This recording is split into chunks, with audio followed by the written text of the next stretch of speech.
নষ্ট করিস না তাহলে কিন্তু তোর খবর আছে। ঠিক আছে স্যার, আপনি আমার যে শাস্তি দিবেন আমি সেই শাস্তি মাথা পেতে নেব, যদি আমি সমাধান না করি। এই দে তো, এই কর কর।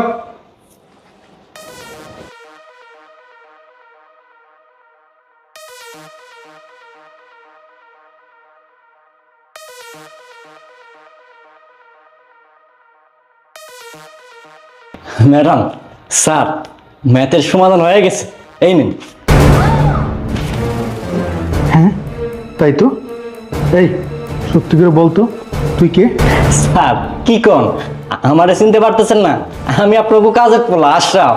এই ওঠ ওঠ ওঠ বলছি। তুই আশরাফ সেটা আমি ভালো করেই জানি। তুই আমাদের বাসার কাজের লোক। তুই এই অঙ্ক কিভাবে করলি? স্যার আপনাদের কইলাম না, আমি ছোটবেলা থেকে ম্যাথে অনেক ভালো ছিলাম।